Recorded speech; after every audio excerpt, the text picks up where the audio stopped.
Can't decide and torn between a romantic, comedy, action, or an indie film to watch for the weekend? Well.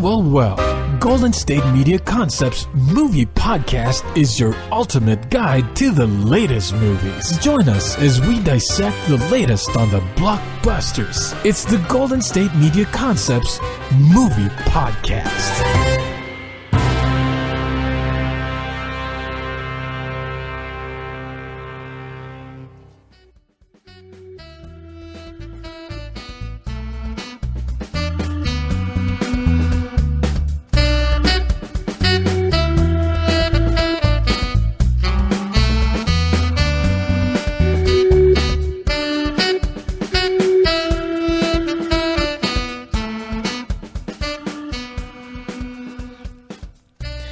Hello and welcome to the GSMC Movie Podcast, brought to you by GSMC Podcast Network.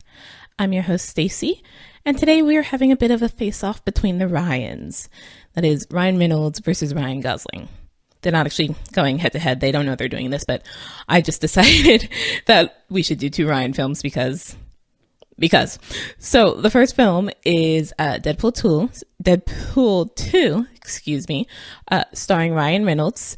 And this is very interesting for me because I actually have not seen the first Deadpool movie. I remember seeing the previews for the first one when it came out, and I thought it looked interesting. I thought it looked sort of funny with the sarcasm. But then I didn't see it for some reason, and I was just like, you know what, I'm okay. I don't feel a super loss if I haven't seen this, and from what I've heard, it sounds like it might be a bit beyond my comfort level of people being killed and how people are killed, and something terrible, I believe, happens to Ryan Reynolds' character, and that's how he gets his powers. And yeah, no, I'm good. But then in seeing the previews for Deadpool 2, there was the character of Domino who's introduced, whose superpower is luck. And if you've seen the previews, you've probably seen that argument where she's arguing with Deadpool over whether or not luck is a power. And he's like, no, it isn't. And she's like, yes, it is. And he's like, well, let's just meet in the middle and say, no, it isn't. And I was like, you know what? Assuming luck is a power, because I'll go with that assumption.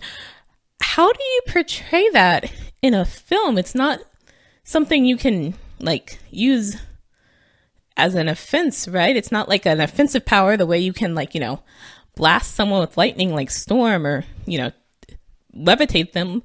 Like, how do you use luck as a power in a superhero battle? Yes, I am intrigued enough to want to see this film solely for Domino.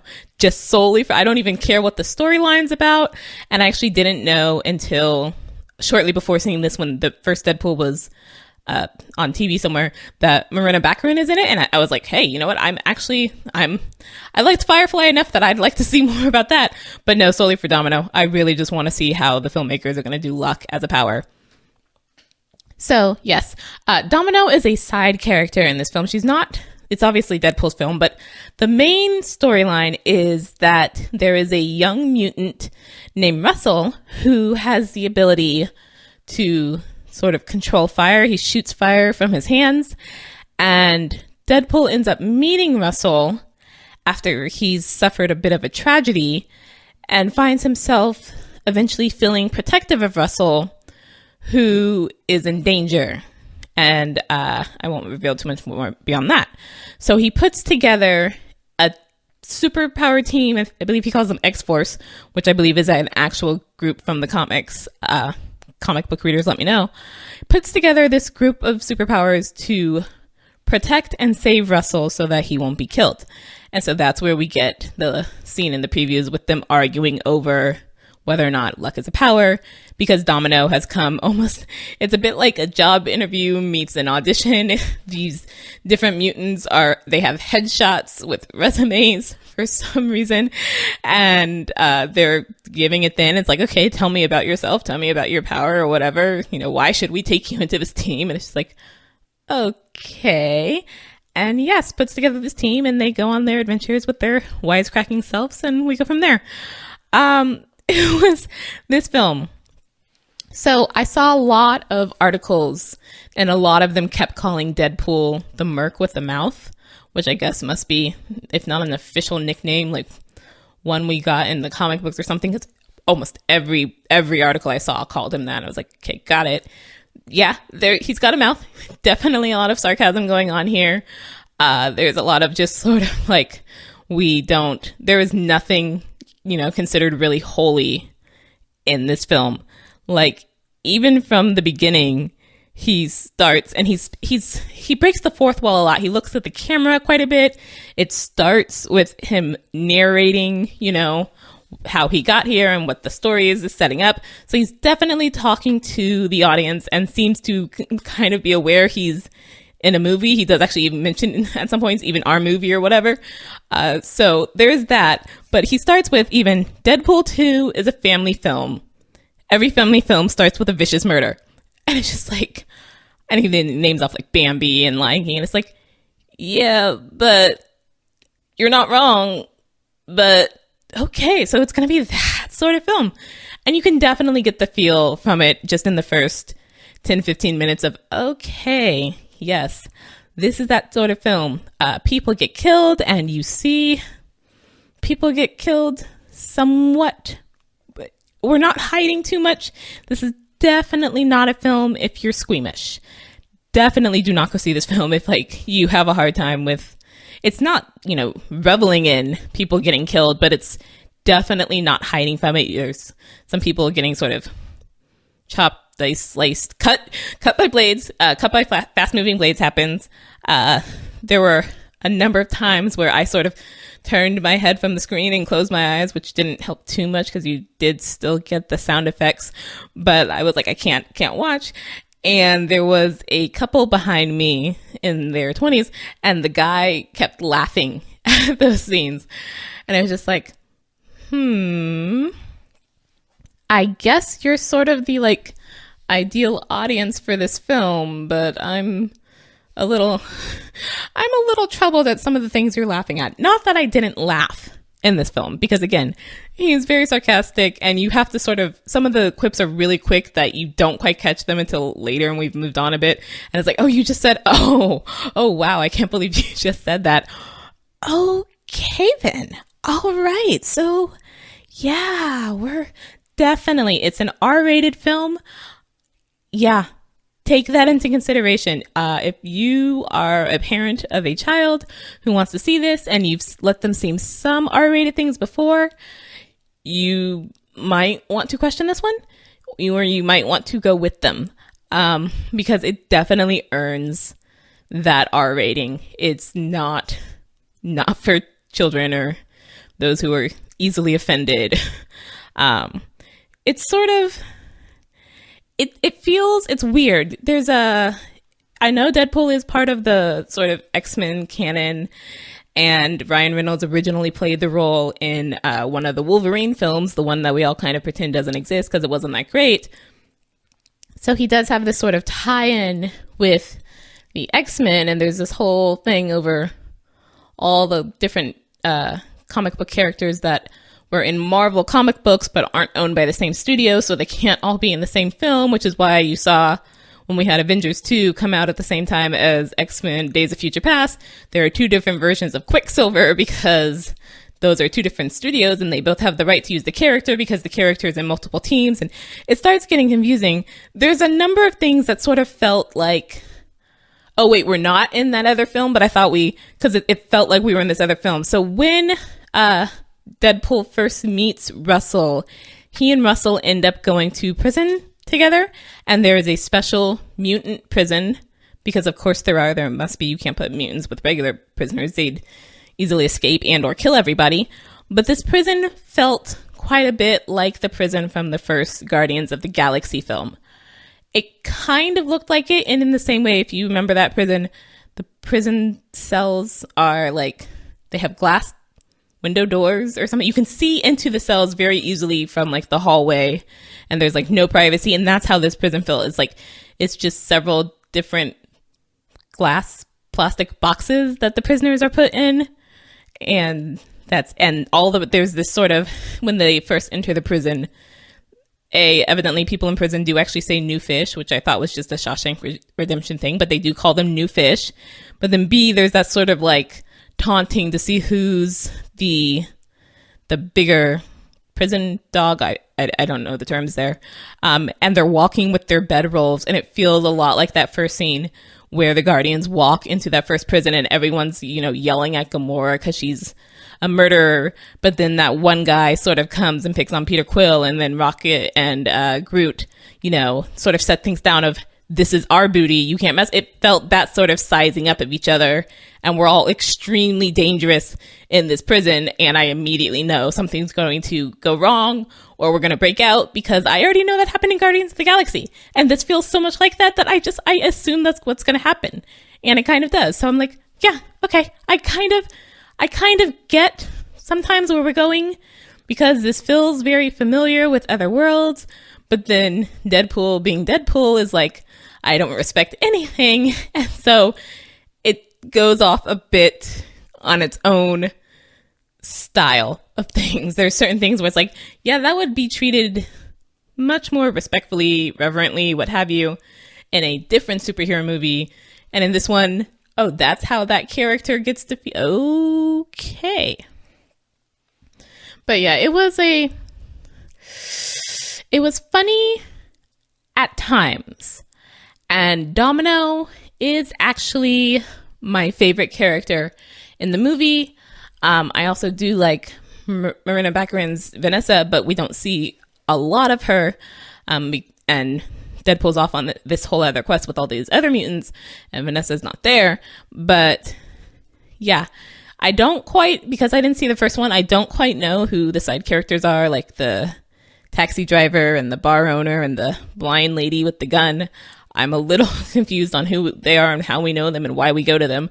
But just going on of this is sort of his crew and we're all idiotic or something. Just going on with that, it was quite a bit fun to watch.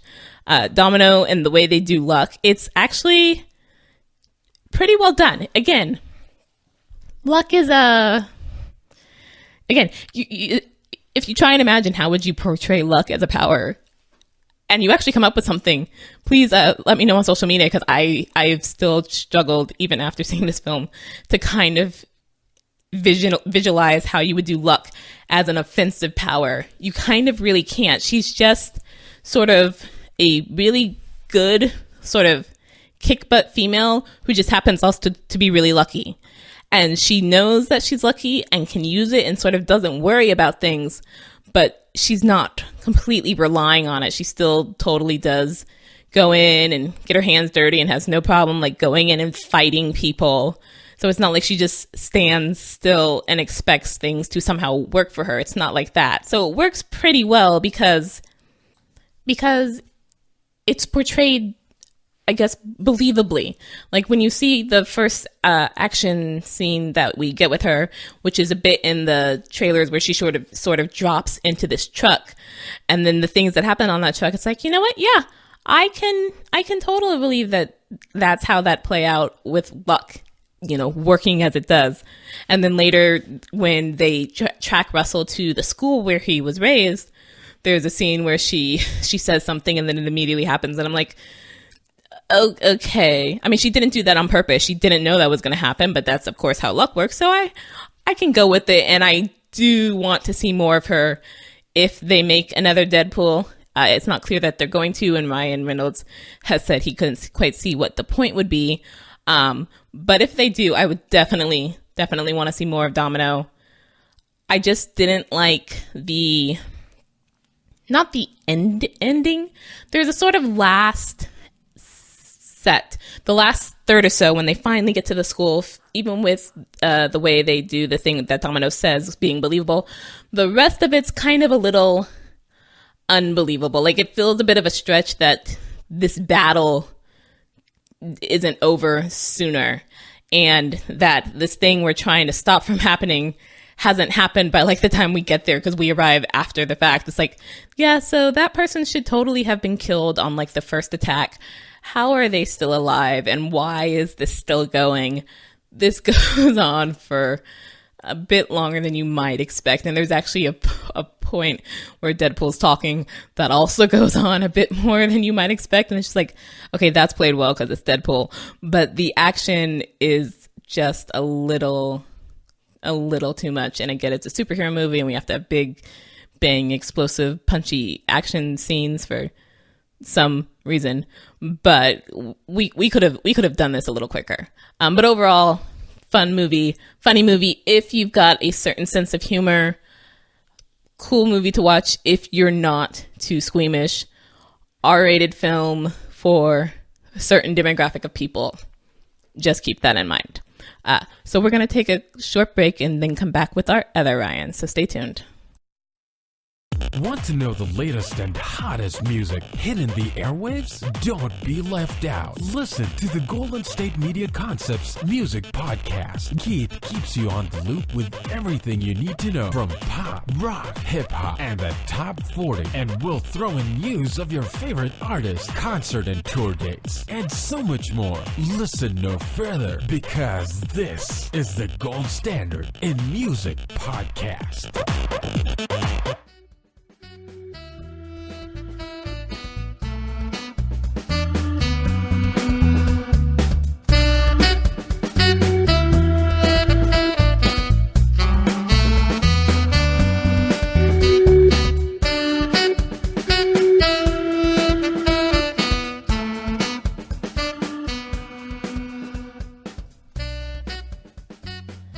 Welcome back to the GSMC Movie Podcast.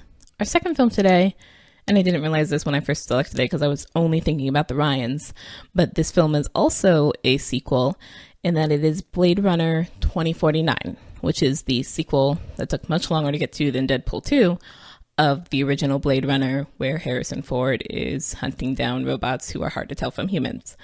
So if you haven't seen that first Blade Runner, you might be a bit confused in this one because it takes a lot of what we originally set up from that first one and builds off it. It doesn't explain things as much in the second one because it's a sequel. So if you don't already know, what's the premise of Blade Runner and what it is with replicants and what that means and the sort of themes we were dealing with in the first one of whether or not replicants have the right to live the way humans live, or should they just automatically be killed because they're robots, you might be a bit lost in this one. And unfortunately, there's these captions that show up a couple of times, first at the beginning and then a scene, maybe two scenes in the middle when we sort of go to a new location we haven't really set up, that kind of are trying to explain. There's the start where they explain sort of the setup and how the corporation that was in the first film has folded, and there's now this new corporation that's doing things a bit different, but we still have replicants. And if you haven't seen that, those captions only sort of set the scene, assuming you know the basics of the Blade Runner world. So if you don't, it's just like that's not helpful enough to fully explain what's going on. Likewise, this new film, I can't remember when the original Blade Runner was set, but it's not veering too much from it. It's not like we've gone a long, long time into the future. I believe we're only supposed to be about 30 years or so from the previous one. So that would make it, I guess, 2019 or so. But it didn't create this whole new thing of the way you sort of see with some of the Star Wars, where we were in the olden times and the new times and technology changed quite a bit. That's not the case.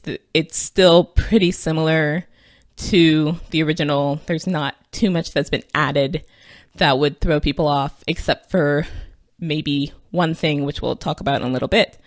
But so it was good for that. And when you first start, it's a sort of immediate, even though we don't completely spell it out, who Ryan Gosling's character is and what he does, and the fact that this is the sequel. You kind of could have guessed he'd be in a very similar position to Harrison Ford's original character. But even then, they do throw in sort of just as asides statements about replicants, like only older models run, and we were harder to spot back then, showing that replicants are a bit more out in the open now. And not only that, we're aware of it. So one of the things that was interesting in the first film was that there was a replicant who wasn't aware they were a replicant, and possibly more than one replicant who wasn't aware they were replicants. So in this one, that's not the thing. We've moved past that. replicants are completely aware. We're not hiding. We use them as other replicant hunting police forces. It's much more just set as it is without as much mystery. There's a totally different mystery in this one, which I won't spoil. However, because it's seen as just sort of not passe, but a sort of everybody knows that with replicants, it's a little hard at times to figure out who's human and who's replicant. We get that there are replicants and they know they're replicant, and presumably the humans they're working with or around also know they're replicants, but we, the audience members, might not know. So there's talk in this a couple of times about children and children being adopted. And at one point, Ryan Gosling's character, who's named Kay, goes to what looks to be like a futuristic version of the workhouse from Oliver. There are seriously a whole bunch of children doing some sort of work of taking things apart or scrap metal or something. And there's a terrible man who's yelling at them to work faster. And I was like, I half expect one of these children to stand up and say, please, sir, I want some more. It doesn't happen. But it's sort of that. And these children theoretically are up for adoption and or sale. It seems like the guy might also just totally be willing to sell them to you. And it was a little confusing whether or not those children were human or not because of the way we talk about replicants very easily. It's like, okay, but are some of these children replicants? Can you have children? Do replicants grow? Aren't they just the way they're formed? And then they live however many years they've been programmed to, and then they die. And we do see early in the film one just sort of come out of a bag, sack, something as a full-grown human. So it appears that they're always completely grown, but then it's not clear if the children are or not because of why we're there and who's there. So yeah, it's a little confusing. Like we have Robin Wright's character, who I'm pretty sure is human. But there's other people on the team that Kay works with, and I'm like, are they all human? Are some of them replicants? We're just not going to fully explain that and not make it clear. Okay, move on. There is a new sort of... This story is like the original Blade Runner with a slight twist. So Ryan Gosling's Kay is like Harrison Ford's Deckard. He hunts down replicants, rogue replicants. And Harrison Ford had the character Rachel, who sort of made him question things. And Ryan Gosling's Kay has Joy. Except Joy is a hologram program. And the way they do Joy is quite interesting. We first meet her. He comes back to his apartment.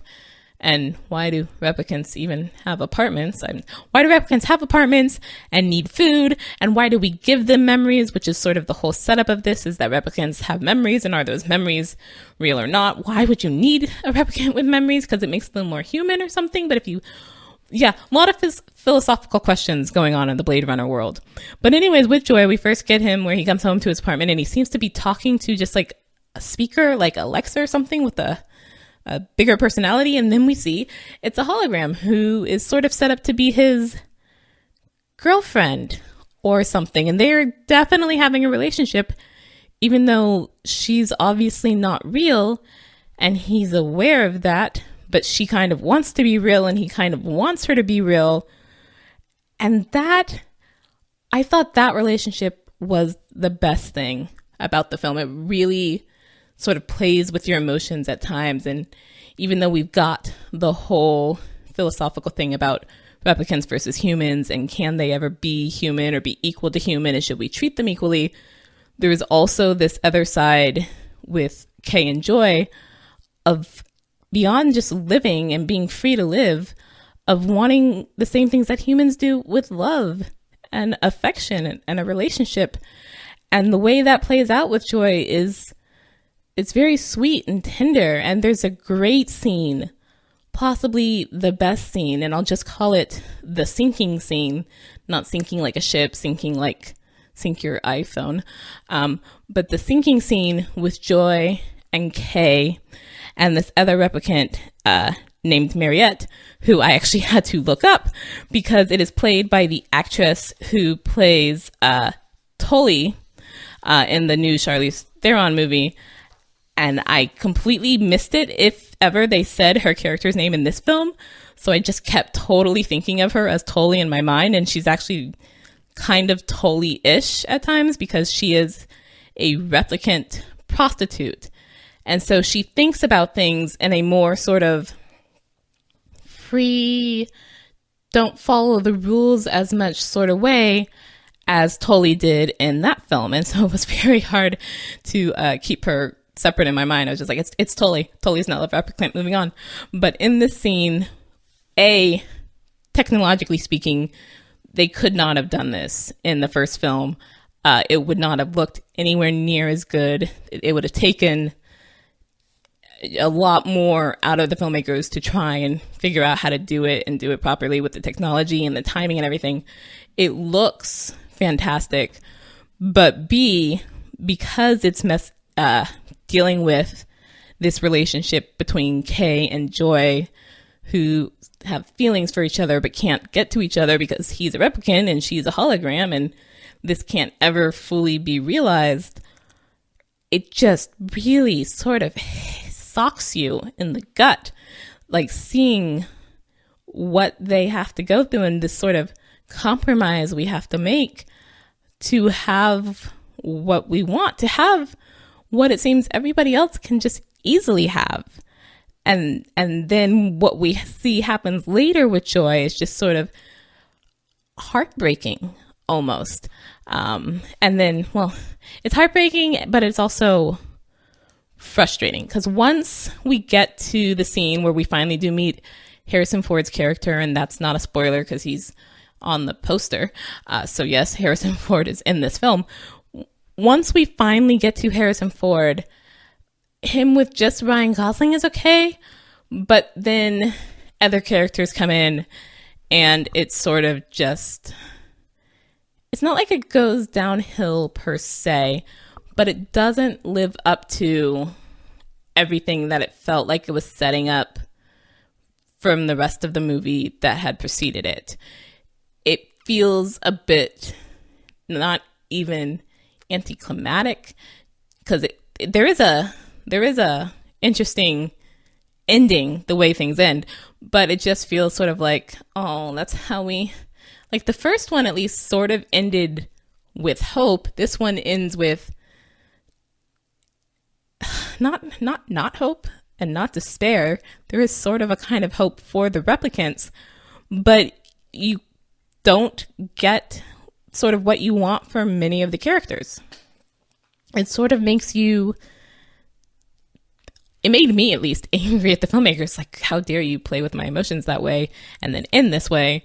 And there's actually a strange turn going on with another replicant, Love, who is sort of one of the main antagonists in this film. And you can kind of tell that when you first meet her, she seems very cold and precise and very clearly not human. But then as the movie goes on, she kind of turns not quite psychopathic, but I did not think she would be that physically out to kill everybody as she is. And it's just like, where did the cool, cold Ice Queen robot from the first scene go? Because I feel somewhere this character, like maybe you entered a totally different screenwriter. The first screenwriter had to go somewhere. And so the second one came in and decided the character was too boring. So we're going to completely change that. Like, what the heck? Just how did we get here? And Jared Leto is in this film he plays sort of the new Tyrell. He's Wallace, who is the head of the corporation that took over from the previous corporation in the film. But he's his own version of dangerously minded. And he has this thing going on with his eyes where it seems he's, I guess, blind and uses technology to see. But it's not clear why you would do that in this world where you can totally create entire humans out of nowhere. You should definitely have eyes on your own. So what? But yeah, his character just, it felt very in the same way that the Love character feels like you totally changed it. His character felt like you just couldn't figure out how to end it with him. And so I think he's maybe alive at the end of the film. I'm really not sure what happened to Jared Leto's character at the end of this film, but it felt just sort of, we didn't finish with him. We didn't finish with him, and the way we finished with the other characters is just sort of disappointing. And then the final ending we get that we're supposed to sort of give us hope or feel this was all worth it, just sort of maybe for the good of all mankind, but not necessarily for the characters we came to care about in this film. So how should I feel at the end of this? I'm not sure. So yeah, not a terrible film, not a terrible sequel to the original Blade Runner. I did not even actually like the original Blade Runner, but that was probably because it was super confusing for me when I first watched it. But now having the background of that one and then watching this one, I like it for like 2/3 of the movie, and I really, really like the relationship with Kay and Joy, but then the last third just sort of doesn't live up to my hopes, and so I was disappointed. So yes, on that note, we're going to end for today. Thank you for listening to the GSMC Movie Podcast. You've been listening to the Golden State Media Concepts Movie Podcast, part of the Golden State Media Concepts Podcast Network. You can find this show and others like it at www.gsmcpodcast.com. Download our podcast on iTunes, Stitcher, SoundCloud, and Google Play. Just type in GSMC to find all the shows from the Golden State Media Concepts Podcast Network, from movies to music, from sports to entertainment, and even